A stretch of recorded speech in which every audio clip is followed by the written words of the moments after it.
He was the first ambassador in Islam. উনি perfume লাগাইলে মানুষ দেখলেই বুঝতো এটা মুসআব লাগাইছে, এমন ড্যাশিং ফেসের ছিল। যশোর যাদের সন্তান হবে, ছেলে সন্তান, আমার রাস্তায় পাইলে সবাই জিজ্ঞেস করে, হুজুর একটা নাম দেন, আমার ছেলে হবে। যশোরবাসীর জন্য আমি একটা নাম দিয়ে দিলাম, নাম রাখতে হবে। তাহলে তৃতীয় নাম্বার একজন সাহাবীর নাম বলছি, মুসআব ইবনে উমাইর। মুসআব কি নাম? নামটা কেমন লাগে? এই কয়েকজনের ভাল লাগে, বাকিদের ভাল লাগে না? ভাল লাগে। 3 নম্বর সাহাবীর নাম মুসআব। নাম, he was the first ambassador in Islam. ইসলামের প্রথম ডিপ্লোম্যাট, প্রথম কূটনৈতিক, ইসলামের প্রথম কূটনৈতিক, ইসলামের প্রথম ডিপ্লোম্যাট, প্রথম অ্যাম্বাসেডর মুসআব ইবনে উমাইর। মক্কার তরুণ যুবক, উনি পারফিউম লাগাইলে মানুষ দেখলেই বুঝতো এটা মুসআব লাগাইছে, এমন ড্যাশিং ফেসের ছিল, এমন স্মার্ট ড্যাশিং ফেস, এমন পার্সোনালিটির মানুষ ছিল মুসআব রাদিয়াল্লাহু তাআলা আনহু। কারণ যিনি ইসলামের স্পোকম্যান হবেন, মুখপাত্র হবেন, তার স্মার্ট হওয়ার দরকার আছে না নাই? আকাবার প্রথম শপথ যখন হলো, তাদের সাথে বিষ্ণু ঈসা ইসলাম মদিনাতে একজন মুখপাত্র পাঠালেন, ডিপ্লোম্যাটকে পাঠালেন, অ্যাম্বাসেডর অফ ইসলাম। তিনি হচ্ছেন মুসআব ইবনে উমাইর। পড়েন সুবহানাল্লাহ। বিশ্বনবী দেখলেন সে অনেক স্মার্ট, তার ডেডিকেশন আছে, সিনসিয়ারিটি আছে, এবং মদিনায় যে আউস খাজরাজ গোত্রের নেতাদের সাথে ডিল করতে হবে, ইহুদিদের সাথে ডিল করতে হবে, ওখানে একজন পাক্কা জানু খেলোয়াড়ের দরকার আছে না নাই? মুসআব ইবনে উমাইর রাদিয়াল্লাহু তাআলা আনহু, ওনাকে বিষ্ণু ঈসা ইসলাম চুজ করলেন। এবং বিষ্ণু ঈসা ইসলামের এই চুজিংটা, এই সিলেকশনটা এত সুন্দর ছিল, তিনি মদিনাতে যে বিশ্বনবী আসার আগেই মদিনার জমিনকে তিনি উর্বর করে ফেলছেন। প্রতিটা ঘরে ঘরে কালিমার দাওয়াত তিনি পৌঁছায় দিয়েছেন। জুমার বিধান নাজিল হয়েছে, কিন্তু মক্কায় পরিবেশ নাই জুমা পালনের। বিষ্ণু ঈসা ইসলাম একজনকে দিয়ে খবর পাঠালেন, যাও মদিনায় মুসাবকে যে বলো, মুসাব তো আমার শিক্ষক, আমার স্পোকম্যান, মদিনাতে যেন তারা জুমা কায়েম করে। বিশ্বনবীর আগেই মুসআব মদিনার মুসলিমদেরকে নিয়ে মদিনায় প্রথম জুমা কায়েম করে ফেলছে। কোন সুবহানাল্লাহ। ডিপ্লোম্যাটদের কেমন হইতে হয়, অ্যাম্বাসেডারের কেমন হইতে হয়, মুসআব রাদিয়াল্লাহু তাআলা আনহুর কাছ থেকে শিখে নাও। মুসআব নামটা কেমন লাগে? যশোর যাদের সন্তান হবে, ছেলে সন্তান, আমার রাস্তায় পাইলে সবাই জিজ্ঞেস করে, হুজুর একটা নাম দেন, আমার ছেলে হবে। যশোরবাসীর জন্য আমি একটা নাম দিয়ে দিলাম, নাম রাখতে হবে মুসআব। কি নাম? নামটা যাদের ভাল লাগে, ছেলে সন্তান অনাগত আসবে, মনে চাইলে নাম রেখে দিবেন মুসআব রাদিয়াল্লাহু তাআলা আনহুর নামে মুসআব। তাহলে মুসআব রাদিয়াল্লাহু তাআলা আনহুকে বিশ্বনবী ল্যাঙ্গুয়েজ শিখান নাই, সফট স্কিল শিখান নাই। যায়েদ রাদিয়াল্লাহু, তিনি হিব্রু ল্যাঙ্গুয়েজ শিখেছেন, সুরিয়ানি শিখেছেন, কিন্তু মুসআবকে তিনি বানিয়েছেন the spokesman of Islam, the first diplomat, the ambassador of Islam. সুবহানাল্লাহ পড়বেন না? আব্দুল্লাহ ইবনে আব্বাস রাদিয়াল্লাহু তাআলা আনহু, বিশ্বনবীর কাজিন, চাচাতো ভাই। আবার মাইমুনা রাদিয়াল্লাহু তাআলা আনহু, মাইমুনা নবীর স্ত্রী, তিনি ছিলেন আব্দুল্লাহর আপন খালা। তো নবীর বউ যদি ওনার খালা হয়, নবী তার কি? বুঝে নাই, নবী তার কি? খালু। তাহলে সম্পর্ক অনেক গভীর, কাজিন আবার খালু। ছোট্ট মানুষ, তাই রাতে মাঝে মাঝে ঘরে থাকতো। বিশ্বনবী দেখলেন আব্দুল্লাহ যেহেতু আমার ঘরে ঢুকতে পারে, আব্দুল্লাহরে এই উম্মতের বড় শিক্ষাবিদ বানাইতে হবে। কথা বোঝে নাই? আব্দুল্লাহকে কি বানাইতে হবে? শিক্ষাবিদ, এডুকেটর অফ দিস উম্মাহ, এই উম্মার শিক্ষাবিদ বানাইতে হবে। তাই আব্দুল্লাহ ইবনে আব্বাসকে বিশ্বনবী হাতে কলমে শিক্ষা দিয়েছেন। আব্দুল্লাহ ইবনে আব্বাস রাদিয়াল্লাহু তাআলা আনহু, ওনাকে বিশ্বনবী হাতে কলমে শিক্ষা দিয়েছেন, যেহেতু উম্মতের শিক্ষাবিদ হবেন, এডুকেটর হবেন। তো বিশ্বনবী রাতে যখন তাহাজ্জুদ পড়তেন, ছোট্ট আব্দুল্লাহ ঘরে থাকতো। বুঝতে পেরেছেন? ছোট্ট মানুষ তো ঘরে থাকতো। তো বিশ্বনবী তাহাজ্জুদের জন্য একবার দাঁড়িয়েছেন, ছোট্ট আব্দুল্লাহ ওযু করে দাঁড়াইছে। আচ্ছা বলেন তো, ইমাম আর মুসল্লি মোট যদি 2 জন হয়, একজন ইমাম একজন মুসল্লি, তো মুসল্লি ইমামের কোন দিকে দাঁড়াবে? ডানে দাঁড়াবে। ছোট্ট আব্দুল্লাহ বুঝে নাই, বিশ্বনবী তাহাজ্জুদ শুরু করেছেন, উনি ইক্তেদা করছেন আর দাঁড়াইছেন বায়ে। কোথায় দাঁড়িয়েছেন? আব্দুল্লাহ বলেন, যখন আমি বায়ে দাঁড়ালাম, আখাযা রাসূলুল্লাহ সাল্লাল্লাহু আলাইহি ওয়াসাল্লাম উযুনি আল ইউমনা ইয়াফতিলুহা, বিশ্বনবী নামাজরত অবস্থায় আমার কান ধরে টেনে আমার ডান দিকে এনে দাঁড় করায় দিলেন, পড়েন সুবহানাল্লাহ। দেখেন হাতে কলমে শিক্ষা। আর জীবনে ভুলাবে? কথা কয় না, আর ভুলাবে? আর ভুল হবে না। এভাবে বিশ্বনবীর অনেক সঙ্গ পেয়েছেন, সফর করেছেন, একই বাহনে বসেছেন, এক বাহনে বসে লম্বা নসিহত করেছেন, বলেছেন ইয়া গোলাম ইহফাজিল্লাহ ইয়াহফাজকা ইহফাজিল্লাহ তাজিদহু তুজাহাক ইদা সাআলতা ফাসআলিল্লাহ ওয়া ইদা ইসতাআনতা ফাসতাইন বিল্লাহ। আল্লাহর বিধান মানো, আল্লাহর বিধান রক্ষা করো, আল্লাহ তোমায় রক্ষা করবে। আব্দুল্লাহ, চাইতে হলে আল্লাহর কাছে চাও, সাহায্য চাইতে হলে আল্লাহর কাছে সাহায্য চাও। মনে রাখো, গোটা বিশ্বের সবাই যদি তোমার সাহায্য করতে চায় ততটুকুই করতে পারবে যতটুকু আল্লাহ তোমার নসিবে রেখেছে। গোটা বিশ্ব যদি তোমার বিরুদ্ধে ষড়যন্ত্রে দাঁড়িয়ে যায়, ক্ষতি ততটুকু করতে পারবে যতটুকু তোমার জন্য বরাদ্দ আছে, এর বাইরে কিছু করতে পারবে না। আওয়াজ করে বলেন ঠিক কিনা? এভাবে হাতে কলমে শিখিয়েছেন, বিশ্বনবীর সঙ্গ পেয়েছেন। উনাকে বিষ্ণু ইসলাম শিক্ষাবিদ, এডুকেটেড অফ দিস উম্মাহ হিসেবে সিলেক্ট করেছেন, হাতে কলমে শিখিয়েছেন। বিশ্বনবী একবার প্রকৃতির ডাকে সাড়া দিয়ে এসেছেন। এখন কি করতে হবে? নামাজের জন্য অজু করতে হবে। বিশ্বনবী এসেই দেখেন অজুর বদনায় পানি ভরা, খুশি হয়ে গেলেন, বললেন কে রেখেছে পানি? একজন বলল আব্দুল্লাহ রেখেছে। বিশ্বনবী অত্যন্ত খুশি হলেন, খুশি হয়ে একটা দোয়া করলেন, বললেন আল্লাহুম্মা ফাক্কিহু ফিদ্দীন ওয়া আল্লিমহু তা'ওয়ীল। আল্লাহ, তুমি আব্দুল্লাহকে দ্বীনের বুঝ দিও আর কোরআনের তাফসীর শিক্ষা দিও। বিশ্বনবীর এই দোয়া এমন লাগছে, উনি রাইসুল মুফাসসিরিন, এই পৃথিবীতে যত মুফাসসির ছিল, যত মুফাসসির আসবে, সকল মুফাসসিরের সম্রাট হিসেবে স্বীকৃত হয়েছেন আব্দুল্লাহ ইবনে আব্বাস। বিশ্বনবী ওনারে আজান শিখান নাই, বিশ্বনবী ওনারে ল্যাঙ্গুয়েজ শিখান নাই, বিশ্বনবী ওনারে অ্যাম্বাসেডর বানান নাই, হাতে কলমে শিক্ষা দিয়েছেন। ছোট্ট মানুষ, বিশ্বনবী ইন্তেকাল করলেন, আবু বকরের সময় গেল, ওমরে ফারুকের খেলাফত, তখনও তিনি তরুণ। ওমরে ফারুক রাদিয়াল্লাহু তাআলা আনহু ওনার ক্যাবিনেট মিনিস্ট্রির বৈঠকে এই আব্দুল্লাহ ইবনে আব্বাসকে পাশ দিয়ে বসায় রাখতেন। বয়স্ক সাহাবারা এটা পছন্দ করতো না, তারা বলতো ঘটনা কি, আব্দুল্লাহর মতো ছেলে নাতি আমাদের আছে, এরা কেন রাখে ওমরে ফারুক? ওমরে ফারুক এটা টের পেলেন, তিনি বুঝতে পারলেন যে ক্যাবিনেট মেম্বাররা এটা পছন্দ করে না, ছোট্ট আব্দুল্লাহরা কেন রাখি, কেন যে রাখি এটা একদিন বোঝাবো। একদিন মিটিংয়ে তিনি সবাইকে বললেন ইদা জাআ নাসরুল্লাহি ওয়াল ফাতহ। এই আয়াত দ্বারা উদ্দেশ্য কি বলেন তো মুরব্বী সাহাবীরা? এক সাহাবী বলেন এই সূরা দ্বারা উদ্দেশ্য, আল্লাহ বলেছেন আমাদেরকে বিভিন্ন ল্যান্ড, বিভিন্ন এলাকা বিজয় করতে হবে। ওমরে ফারুক বললেন না, হয়নি। আরেকজন বললেন বিজয় হওয়ার পর আমাদের বেশি বেশি আল্লাহর বরত্বের ঘোষণা দিতে হবে, এটা উদ্দেশ্য। ওমরে ফারুক বললেন না, হয় নাই। যারা জিজ্ঞেস করেন কেউ পারে না।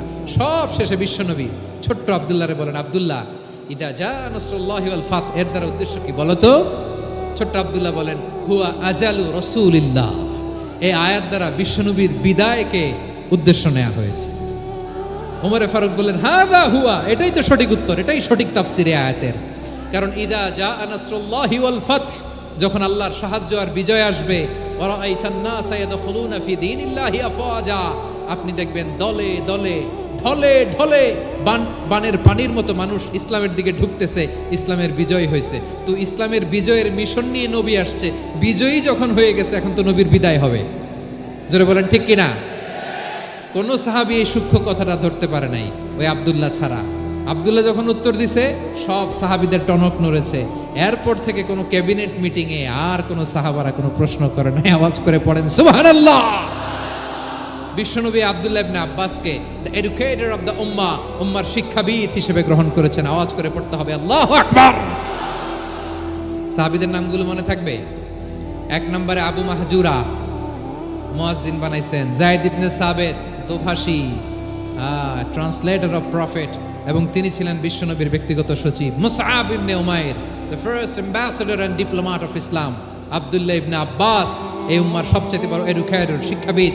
আরেকজন ছিল আব্দুল্লাহ ইবনে মাসউদ রাদিয়াল্লাহু তাআলা। দুই আব্দুল্লাহ, আব্বাস গেল, আরেকজন হচ্ছে মাসউদ। মক্কার তরুণ, ছাগল পালতো মুশরিকের। বিশ্বনবী আর আবু বকর রাদিয়াল্লাহু তাআলা আনহু একবার গেলেন, যে দেখে এই তরুণ দাঁড়ায় আছে। বিশ্বনবী বলেন আমি খুব ক্ষুধার্ত, তোমার কাছে কি দুধ আছে ছাগলের? আব্দুল্লাহ ইবনে মাসউদ বলে আছে। ওয়ালাকিন আনা মুতামান, যে দুধ আছে এটা আমানতের, আমি দিতে পারবো না। বিশ্বনবী এইটা শুনেই তার টার্গেট করে ফেলছে। আনা মুতামান, দুধ আছে কিন্তু এটা আমার মালিকের, আমি তো দরদ দেখায়, আমার মালিকের দুধ আপনি পথিক, আপনারা দিতে পারি না। বিশ্বনবী টার্গেট করে ফেলছেন, এরে আমার কাজে লাগাইতে হবে। বিশ্বনবী বললেন, আচ্ছা ঠিক আছে, দুধ দিও না, কিন্তু এমন ছাগি আছে কিনা যেই ছাগির সাথে কোনো ছাগলের মিলন হয় নাই, তার ওলানে দুধও আসে নাই, বাচ্চাও নাই, এরকম ছাগির থেকে যদি আমি দুধ খাই তাহলে তো সমস্যা নাই। বলতেছে এরকম ছাগির থেকে দুধ খাইলে সমস্যা নাই, কারণ এরকম ছাগির ওলান থেকে দুধ আসবেও না। বলতেছে ঠিক আছে, এরকম একটা ছাগি নিয়ে আসো। নিয়ে আসা হলো। বিশ্বনবী বিসমিল্লাহ বলে ওই ছাগির ওলানে হাত দিলেন। হাত দিতে দেরি, পুরো ওলানটা দুধে ভরে যেতে দেরি হয় না। বিশ্বনবী আর আবু বকর রাদিয়াল্লাহু তাআলা আনহু দহন করে পেট ভরে খেলেন। এই দৃশ্য আব্দুল্লাহ ইবনে মাসউদের হৃদয়ে দাগ কাটলো। এই মুআজিজা দেখে তিনি বললেন, আশহাদু আল্লা ইলাহা ইল্লাল্লাহ ওয়া আশহাদু আন্না মুহাম্মাদুর রাসূলুল্লাহ। তিনি ষষ্ঠ মুসলিম ছিলেন, 6 নম্বর মুসলমান। ওনাকে টার্গেট করে বিশ্বনবী দেখলেন এমন ইন্টেলেকচুয়াল ব্রেন, উনি সূক্ষ্ম সূক্ষ্ম জিনিস বুঝে বেশি, ফিকহি জ্ঞান ওনার মধ্যে বেশি। বিশ্বনবী ওনাকে কোরআনের জ্ঞান শিক্ষা দিতে লাগলেন। উনি বিশ্বনবী সবার কাছে কোরআন শোনায়, কিন্তু বিশ্বনবী নিজে আব্দুল্লাহ ইবনে মাসউদের কাছ থেকে কোরআন শুনতো। বিশ্বনবী একবার বললেন, ইকরা আলাইয়া ইয়া মাসউদ। ইবনে মাসউদ একবার শোনাও তো কোরআন দেখি। আব্দুল্লাহ ইবনে মাসউদ বলে, আকরাউ আলাইকা ওয়া আলাইকা উনজিল। নবী, আপনার উপর কোরআন নাজিল হয় আর আমি আপনার সামনে কোরআন পড়ব। বিশ্বনবী বললেন, ইন্নী উহিব্বু আন আসমাআহু মিন গায়রি। আমি নিজে পড়তে যেমনি ভালোবাসি, অন্যে পড়ুক আমি শুনবো, এটাও আমি ভালোবাসি। সূরা নিসা তিনি তেলাওয়াত করে শুনিয়েছেন। এমন সূক্ষ্ম সূক্ষ্ম বিষয় বিশ্বনবী ওনাকে ধরিয়ে দিয়েছেন। উনি হয়ে গিয়েছেন আব্দুল্লাহ ইবনে আব্বাস, হয়েছেন রাইসুল মুফাসসিরিন, ওই হয়ে গিয়েছেন ফাকিহুল উম্মাহ। ওনার চাইতে বড় ফকি এই পৃথিবী আর দেখবে না। চিল্লায় বলেন সুবহানাল্লাহ।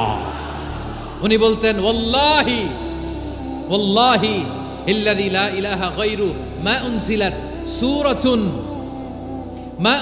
সূরাতুন ইল্লা ওয়া আনা আ'লামু আইনা উনজিলাত ওয়া ফীমা উনজিলাত।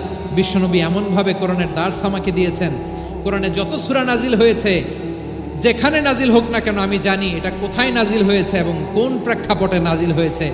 এমন একটা সূরা নাই যে সূরার কোথায় নাজিল হয়েছে আমি মাসুদের জানা নাই, কোন প্রেক্ষাপটে নাজিল হয়েছে আমার জানা নাই। এরকম ঘটবে না। চিল্লায় বলেন আল্লাহু আকবার। এই আব্দুল্লাহ ইবনে মাসউদ রাদিয়াল্লাহু তাআলা ওমর ফারুকের সময় কুফার চিফ জাস্টিস ছিলেন। কুফা নগরীর চিফ জাস্টিস। চিফ জাস্টিস বুঝেন নাই? বিচারপতি। কি ছিলেন? সবাই বলে নাই, কি ছিলেন? বিচারপতি ছিলেন। এবং ওনার যে ফিকহি জ্ঞানের ধারা, এটাই আলকামা, ইব্রাহিম আন-নাখাই, হাম্মাদ ইবনে সুলাইমান হয়ে ইমাম আবু হানিফা পর্যন্ত পৌঁছেছে। এবং ওনার ফিকহি জ্ঞানের ধারাই হানাফি মাযহাবে অ্যাকসেপ্ট হয়েছে। আজও এগুলো হানাফি মাযহাবে চর্চিত হয়। হানাফি মাযহাবের সব ফিক আব্দুল্লাহ ইবনে মাসউদের ফিকহি জ্ঞানের ধারা থেকে নেওয়া হয়েছে। চিল্লায় পড়েন সুবহানাল্লাহ। তাহলে উনাকে বিশ্বনবী বানিয়েছেন জুরিস্ট, আইনবিদ, ফাকিহ। উনারে আজান শিখান নাই। হিউম্যান রিসোর্স ডেভেলপমেন্ট কিভাবে করবেন, মানব সম্পদের উন্নয়ন কিভাবে করতে হয়, কিভাবে যার যেখানে প্রতিভা কাজে লাগাতে হয় উনি দেখিয়েছেন। সুবহানাল্লাহ পড়বেন না? খালিদ বিন ওয়ালিদ নাম শুনছেন? কে কে শোনেন নাই হাত তোলেন। কি ছিলেন? বীর যোদ্ধা ছিলেন খালিদ বিন ওয়ালিদ। কিন্তু তিনি ইসলাম ধর্ম গ্রহণ করেছেন অনেক দেরিতে, 8ম হিজরিতে। তার মানে 8ম হিজরির আগে উনি মুশরিকদের পক্ষে লড়াই করেছেন। ওনার হাতে কত মুসলিম সাহাবী যে নিহত হয়েছে হিসাব নাই। বিশ্বনবী টার্গেট করে রাখছে, তুমি আমাদের মুসলিমদের এত ক্ষতি করলা, তুমি যখন মুসলমান হবা তোমারে দিয়ে আমি এমন কাম করামু যে এটা আর কেউ করতে পারবে না। সুবহানাল্লাহ নাই? যশোর ক্লান্ত হয়ে গেছে।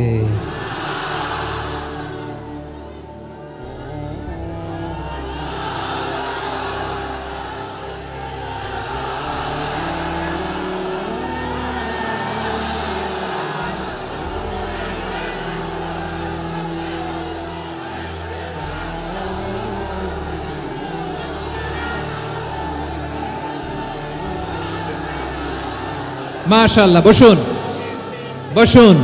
বসুন। খালিদ বিন ওয়ালিদ রাদিয়াল্লাহু তাআলা 8ম হিজরিতে মুসলিম হয়েছেন, মক্কা বিজয়ের আগে। তো মক্কা বিজয়ের আগে যখন মুসলিম হয়েছেন, এর আগে কি করছেন? কাফিরদের সাথে যুদ্ধ করেছেন। উনি উহুদের যুদ্ধে মুসলমানদের যে পরাজয় ভাব, কঠিন পরিস্থিতির মুখোমুখি উনার কারণে পেছন থেকে এমন আতর্কিত আক্রমণ করেছেন, মুসলমানদেরকে কচুকাটা করেছেন। অষ্টম হিজরিতে আল্লাহ তাআলা হেদায়েতের নূর দিয়ে ওনার হৃদয়টাকে উজালা করে দিলেন। লা ইলাহা এটা এমন বাণী যার হৃদয়ে একবার টাচ খাবে এইটা থেকে সে আর পালিয়ে বেড়াতে পারে।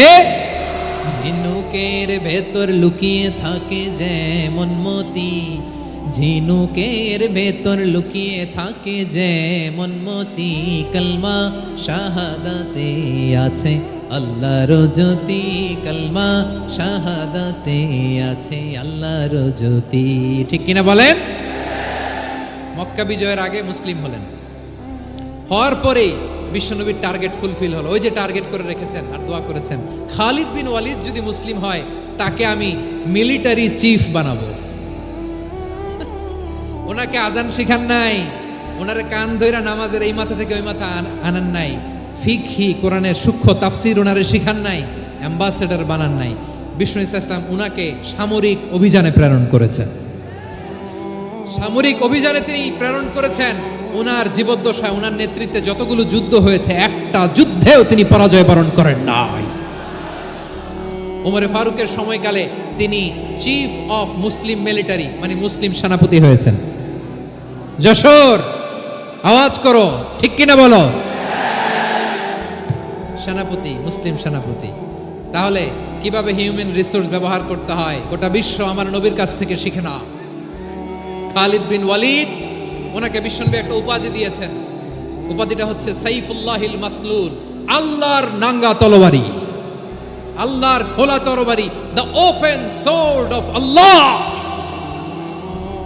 খালিদ বিন ওয়ালিদ মুসলিম সেনাপতি। হাসান বিন সাবেত নাম শুনছেন? দেখি উনি কি ছিল বলেন। রাসূলের সভা কবি, কালচারাল হিজিমনিকে ডিফিট করার জন্য। উনি ভালো অস্ত্র চালানো জানতেন না, ওই কাজে উনি যেতেন না। ওনার ছিল কাব্য প্রতিভা। কাব্য প্রতিভা, কাফিররা কবিতা দিয়ে নবীকে গালি দিত। বিশ্বনবী বলতেন, ইয়া হাসান আজিব আন রাসূলিল্লাহ, তুমি নবীর হয়ে কাফেরদের এই কথাগুলোর জবাব দাও। বিশ্বনবীর একটা মিম্বার ছিল।